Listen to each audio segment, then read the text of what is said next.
আকাশবাণী আগরতলা স্থানীয় সংবাদ পড়ছি ইন্দিরা দেব। এখনকার বিশেষ বিশেষ খবর হল, কেন্দ্রীয় সরকারের মঞ্জুরিকৃত অর্থে বিভিন্ন প্রকল্প সরজমিনে খতিয়ে দেখতে উত্তর পূর্ব উন্নয়ন মন্ত্রকের 3 দিনের রাজ্য সফর আজ থেকে শুরু হয়েছে। প্রধানমন্ত্রী নরেন্দ্র মোদী আগামীকাল সকাল 11টায় আকাশবাণীর মন কি বাত অনুষ্ঠানে দেশ বিদেশের জনগণের সাথে মত বিনিময় করবেন। উপরাষ্ট্রপতি সিপি রাধাকৃষ্ণন বলেছেন, ক্যান্সারের বিরুদ্ধে লড়াইয়ে এবং এই রোগের উপর বিজয় অর্জনের জন্য মানসিক শক্তি অত্যন্ত গুরুত্বপূর্ণ। কেন্দ্রীয় অর্থমন্ত্রী নির্মলা সীতারামন সাধারণ নাগরিকদের জন্য কেওয়াইসি প্রক্রিয়া সহজ করতে সমস্ত আর্থিক নিয়ন্ত্রক সংস্থার প্রতি আহ্বান জানিয়েছেন। উত্তর পূর্ব অনূর্ধ্ব 15 বছরের মেয়েদের ক্রিকেট প্রতিযোগিতায় ত্রিপুরা ফাইনালে উঠেছে। এখন খবর বিস্তারিত। উত্তর পূর্ব উন্নয়ন মন্ত্রক বা ডোনারের সচিব সঞ্জয় জাজু প্রত্নভূমি ঊনকোটির স্থাপত্য ও ভাস্কর্য দেখে আপ্লুত। তিনি আজ বিকেলে কৈলাসহরে অবস্থিত প্রত্ন পর্যটন ক্ষেত্র ঊনকোটি পরিদর্শন করেন। পাহাড়ের গায়ে খোদিত অপূর্ব স্থাপত্য ও ভাস্কর্য ঘুরে ঘুরে দেখেন। ঊনকোটির গৌরব গাথা প্রত্ন ইতিহাস কিংবদন্তি সম্পর্কে অবহিত হন। ইতিপূর্বে ঊনকোটিকে আকর্ষণীয় করে তুলতে গৃহীত পদক্ষেপ, ভারতীয় প্রত্নতত্ত্ব বিভাগের উদ্যোগ সম্পর্কে খোঁজ খবর নেন। পরিদর্শনকালে তার সাথে ছিলেন তার সহধর্মিণী জ্যোতি জাজু, পূর্বোত্তর উন্নয়ন বিভাগের অধিকর্তা বিবেক গোয়েল, রাজ্য সরকারের পরিকল্পনা দপ্তরের সচিব LT ডার্লং, ঊনকোটি জেলার জেলা শাসক ড তমাল মজুমদার প্রমুখ। আজ বিকেলে শ্রী জাজু ঊনকোটিতে এসে পৌঁছলে ভারতীয় প্রত্নতত্ত্ব বিভাগ, ঊনকোটি জেলা প্রশাসন থেকে উষ্ণ অভ্যর্থনা জানানো হয়। শৈব তীর্থ ঊনকোটি পরিদর্শন শেষে উত্তর পূর্ব উন্নয়ন মন্ত্রকের সচিব সঞ্জয় জাজু আকাশবাণীর জেলা সংবাদদাতা অনুপম ভট্টাচার্যকে এক সাক্ষাৎকারে জানান, কেন্দ্রীয় সরকারের মঞ্জুরিকৃত অর্থে চলমান ও সম্পন্ন প্রকল্প সরজমিনে দেখতে তার 3 দিনের ত্রিপুরা সফর আজ থেকে শুরু হয়েছে। উত্তর পূর্ব উন্নয়ন মন্ত্রকের সচিব সঞ্জয় জাজু আজ উত্তর জেলার ধর্মনগরের ফুলবাড়ুইতে আগর চাষের গ্রাম পরিদর্শন করেছেন। তিনি আগর চাষীদের সঙ্গে মতবিনিময় করেন। পরে তিনি জানান, রাজ্যে আগর চাষের ব্যাপক সম্ভাবনা রয়েছে। আগর চাষীদের বিভিন্ন সমস্যার সমাধানে প্রধানমন্ত্রী এবং ডোনার মন্ত্রীর উদ্যোগে টাস্ক ফোর্স গঠন করা হয়েছে। টাস্ক ফোর্সের সুপারিশ অনুসারে বিভিন্ন পদক্ষেপ নেওয়া হচ্ছে। প্রধানমন্ত্রী নরেন্দ্র মোদী আগামীকাল সকাল 11টায় আকাশবাণীর মন কি বাত অনুষ্ঠানে দেশ বিদেশের জনগণের সাথে মতবিনিময় করবেন। এটি হল মন কি বাত অনুষ্ঠানের 133তম পর্ব। এই অনুষ্ঠানটি আকাশবাণী ও দূরদর্শনের সমস্ত নেটওয়ার্ক, আকাশবাণী সংবাদ ওয়েবসাইট www.newsonair.com ও নিউজ অন এআইআর মোবাইল অ্যাপে শোনা যাবে। অনুষ্ঠানটি আকাশবাণী, ডিডি নিউজ, প্রধানমন্ত্রীর দপ্তর তথা তথ্য ও সম্প্রচার মন্ত্রকের ইউটিউব চ্যানেলেও শুনতে পাওয়া যাবে। অনুষ্ঠানের অব্যবহিত পরেই এর আঞ্চলিক ভাষার অনুবাদ শোনা যাবে। এই আঞ্চলিক ভাষার অনুষ্ঠানটি রাত 8টায় পুনঃপ্রচার করা হবে। প্রধান বিচারপতি সূর্যকান্ত আজ বলেছেন, বিচার বিভাগ এবং এর সহযোগী অনুষ্ঠানগুলো জনগণের গভীর আস্থা অর্জন করেছে এবং এই আস্থা রক্ষা করা ও আরও শক্তিশালী করা সবার সম্মিলিত দায়িত্ব। তিনি আজ জয়পুরের কনস্টিটিউশন ক্লাবে অবসরের পরেও বিচারকের আসন শীর্ষক একটি সেমিনারে বক্তব্য রাখতে গিয়ে কথা বলেন। প্রাক্তন বিচারপতিদের ভূমিকার উপর জোর দিয়ে প্রধান বিচারপতি সূর্যকান্ত বলেন, বিচার ব্যবস্থা শক্তিশালী করার ক্ষেত্রে তাদের অবদান অপরিহার্য। নাগরিকদের মধ্যে আইনি সচেতনতা ছড়িয়ে দেওয়ার পাশাপাশি অবসরপ্রাপ্ত বিচারপতিরা আপোষ মীমাংসা ও মধ্যস্থতায় গুরুত্বপূর্ণ ভূমিকা পালন করতে পারেন। তিনি বিচার বিভাগ এবং এর সহযোগী সংস্থা, যার মধ্যে ন্যাশনাল লিগ্যাল সার্ভিসেস অথরিটি এবং স্টেট লিগ্যাল সার্ভিসেস অথরিটি অন্তর্ভুক্ত, তাদের আরও সক্রিয়ভাবে এবং বৃহত্তর সচেতনতার সঙ্গে কাজ করার জন্য প্রধান বিচারপতি আহ্বান জানান। আকাশবাণী প্রসার ভারতী মাই গভের সহযোগিতায় দেশজুড়ে নাগরিকদের আকাশবাণী @90 ভারতের নতুন ছন্দ এই থিমের উপর একটি সিগনেচার টিউন তৈরির প্রতিযোগিতায় অংশগ্রহণের জন্য আমন্ত্রণ জানিয়েছে। এর উদ্দেশ্য হল আকাশবাণীর নির্দিষ্ট অনুষ্ঠানগুলির জন্য এমন আইকনিক যন্ত্রসঙ্গীতের থিম বা জিঙ্গল তৈরি করা, যা 90 বছরের ক্রীড়া দপ্তরের চরম উদাসীনতার ধ্বংসের মুখে বাধারঘাটের একমাত্র স্পোর্টস ক্লাইম্বিং পরিকাঠামো। কাজল স্মৃতি ফুটবল এন্ট্রির শেষ দিন গেল কালকে। মহিলা ক্রিকেটের হার দিয়ে শুরু হলো ত্রিপুরা। মঙ্গলবার রাজ্য মহিলা 23 দল তামিলনাড়ুর কাছে 174 রানের বিশাল ব্যবধানে বিধ্বস্ত হয়।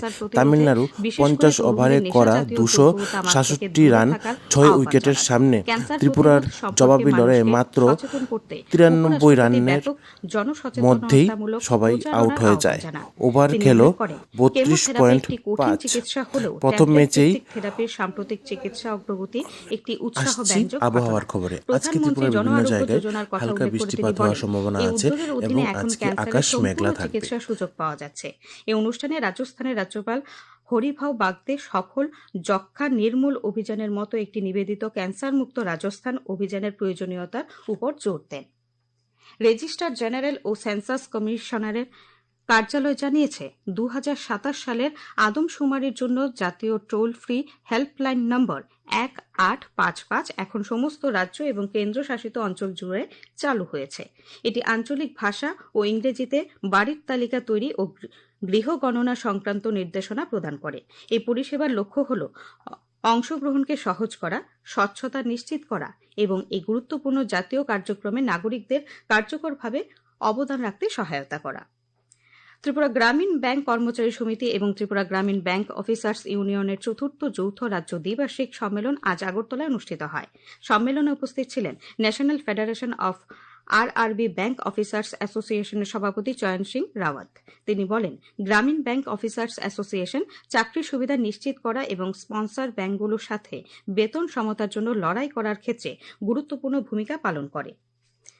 এই খবর শুনছেন আকাশবাণী আগরতলা কেন্দ্র থেকে। আকাশবাণী সংবাদের আপডেট পেতে লগ ইন করুন www.newsonair.com এবং নিউজ অন এআইআর অ্যাপ এবং টুইটার ও ফেসবুক প্ল্যাটফর্মে এআইআর নিউজ অ্যালার্টসে। ইউটিউবে লক্ষ্য করুন নিউজ অন এআইআর অফিসিয়ালে। এছাড়াও আকাশবাণী আগরতলা সংবাদ আপডেট পেতে দেখুন টুইটার বা এক্স হ্যান্ডেলে আকাশবাণী নিউজ আগরতলা, ফেসবুকে এআইআর নিউজ আগরতলা এবং ইউটিউবে আকাশবাণী নিউজ আগরতলা। কেন্দ্রীয় অর্থমন্ত্রী নির্মলা সীতারামন সাধারণ নাগরিকদের জন্য কেওয়াইসি প্রক্রিয়া সহজ করতে সমস্ত আর্থিক নিয়ন্ত্রক সংস্থার প্রতি আহ্বান জানিয়েছেন। আজ মুম্বাইয়ে সেবির ৩৮তম প্রতিষ্ঠা দিবস উদযাপন অনুষ্ঠানে ভাষণ দিতে গিয়ে অর্থমন্ত্রী বলেন, কোন নাগরিককে যেন একাধিক আর্থিক পণ্য ও প্ল্যাটফর্মে একই যাচাইকরণ প্রক্রিয়ার পুনরাবৃত্তি করতে না হয় তা নিশ্চিত করা সমস্ত অংশীদারদের সম্মিলিত দায়িত্ব। এই অনুষ্ঠানে তিনি সেবির বিনিয়োগকারী সচেতনতা উদ্যোগ জাগরুকের উদ্বোধন করেন। অর্থমন্ত্রী সতর্ক করে বলেছেন, কোন প্রধান এক্সচেঞ্জ, ডিপোজিটরি, ক্লিয়ারিং কর্পোরেশন বা বড় ব্রোকারের উপর একটিমাত্র সফল সাইবার হামলা জাতীয় পর্যায়ে বাজারকে অচল করে দিতে পারে, সম্পদ নিশ্চিহ্ন করতে পারে এবং জন আস্থাকে এমনভাবে নাড়িয়ে দিতে পারে যা পুনর্গঠন করতে বছরের পর বছর সময় লেগে যাবে। এই ধরনের বিশৃঙ্খলা এড়াতে তিনি সেবি এবং সমস্ত নিয়ন্ত্রিত সংস্থাকে অত্যন্ত সতর্ক থাকার আহ্বান জানিয়েছেন। আগরতলা ডিড রাইটার অ্যাসোসিয়েশনের ৭১তম প্রতিষ্ঠা দিবস উপলক্ষে আজ আগরতলা কোর্ট চত্বরে এক অনুষ্ঠানের আয়োজন করা হয়। অনুষ্ঠানে প্রধান অতিথি হিসেবে উপস্থিত ছিলেন এডিএম অসিত কুমার দাস। বক্তারা সংগঠনের দীর্ঘদিনের কার্যক্রম ও অবদান নিয়ে আলোকপাত করেন। মহিলা সংরক্ষণ বিলের সমর্থনে আজ আগরতলায় বিজেপির উদ্যোগে এক মিছিল সংগঠিত করা হয়। উপস্থিত ছিলেন মুখ্যমন্ত্রী অধ্যাপক ডাক্তার মানিক সাহা, প্রদেশ বিজেপি সভাপতি রাজীব ভট্টাচার্য, বিধানসভার মুখ্য সচেতক কল্যাণী রায় প্রমুখ। দক্ষতা উন্নয়নের মাধ্যমে যুব সমাজকে কর্মসংস্থানের সুযোগ করে দিতে প্রধানমন্ত্রী কৌশল বিকাশ যোজনায় গোমতী জেলায় ৩ মাস ব্যাপী চলছে ইমার্জেন্সি মেডিকেল টেকনিশিয়ান বা ইএমটি প্রশিক্ষণ কর্মসূচি। গোমতী জেলা হাসপাতালে আয়োজিত এই কর্মসূচিতে অংশ নিয়েছে রাজ্যের ৬০ জন যুবক যুবতী। ইমার্জেন্সি মেডিকেল টেকনিশিয়ান কোর্সের মাধ্যমে জরুরি চিকিৎসা পরিষেবায় দক্ষতা তৈরি করা এই উদ্যোগের মূল লক্ষ্য। আজ বিশ্ব ভেটেরিনারি দিবস। পশু পাখির প্রতি যত্নশীল হওয়ার বিষয়ে জনসচেতনতা বৃদ্ধি এই দিবস পালনের লক্ষ্য। এবছর এই দিবসটির প্রতিপাদ্য বিষয় হল ভেটেরিনারিয়ানস, স্বাস্থ্য ও খাদ্যের অভিভাবক। বিশ্ব ভেটেরিনারি দিবস উপলক্ষে আজ সকালে আগরতলার আস্তাবলে ভেটেরিনারি কাউন্সিল ভবনের সামনে থেকে একটি পদযাত্রা বের হয়ে শহরের বিভিন্ন পথ পরিক্রমা করে। ভেটেরিনারি ডক্টর অ্যাসোসিয়েশনের সদস্যরাও এই পদযাত্রায় অংশ নেন। এখন খেলার খবর। উত্তর পূর্ব অনূর্ধ্ব ১৫ বছরের মেয়েদের ক্রিকেট প্রতিযোগিতায় ত্রিপুরা ফাইনালে উঠেছে। আজ গুয়াহাটির জর্জ মাঠে অনুষ্ঠিত সেমিফাইনালে রাজ্য দল ৬৫ রানে মণিপুরকে হারিয়ে দেয়। আগামী ২৭ এপ্রিল ফাইনাল ত্রিপুরা খেলবে অসমের বিরুদ্ধে। ত্রিপুরা ফুটবল অ্যাসোসিয়েশন পরিচালিত অনূর্ধ্ব ১৬ বছরের অস্মিতা ফুটবল সিটি লিজে আজ থেকে শুরু হয়েছে। উমাকান্ত মিডি স্টেডিয়ামে উদ্বোধনী দিনে ২টি ম্যাচ অনুষ্ঠিত হয়। এতে পানিসাগরে ত্রিপুরা স্পোর্টস স্কুল ৬-০ গোলে ফুলু ঝানু অ্যাথলেটিক্স ক্লাবকে এবং খুমপুই একাডেমি ৪-০ গোলে নবোদয় সংঘকে হারিয়ে দেয়। আবহাওয়ার খবর। আগামী 24 ঘন্টায় রাজ্যের সবকটি জেলায় গরম ও অস্বস্তিকর আবহাওয়ার পূর্বাভাস জারি করেছে আবহাওয়া দপ্তর। তাছাড়া সব জেলাগুলিতে বজ্রবিদ্যুৎ সহ বৃষ্টিপাতের সম্ভাবনা রয়েছে। আগামীকাল দিনে সর্বোচ্চ তাপমাত্রা 36 ডিগ্রি সেলসিয়াস এবং সর্বনিম্ন 26 ডিগ্রি সেলসিয়াসের কাছাকাছি থাকতে পারে। আজ দিনে সর্বোচ্চ তাপমাত্রা ছিল 33.6 ডিগ্রি সেলসিয়াস এবং সর্বনিম্ন 26.8 ডিগ্রি সেলসিয়াস। সংবাদ শেষ করার আগে আবারও বিশেষ খবর। কেন্দ্রীয় সরকারের মঞ্জুরিকৃত অর্থে বিভিন্ন প্রকল্প সরজমিনে খতিয়ে দেখতে উত্তর পূর্ব উন্নয়ন মন্ত্রকের 3 দিনের রাজ্য সফর আজ থেকে শুরু হয়েছে। প্রধানমন্ত্রী নরেন্দ্র মোদী আগামীকাল সকাল 11টায় আকাশবাণীর মন কি বাত অনুষ্ঠানে দেশ বিদেশের জনগণের সাথে মতবিনিময় করবেন।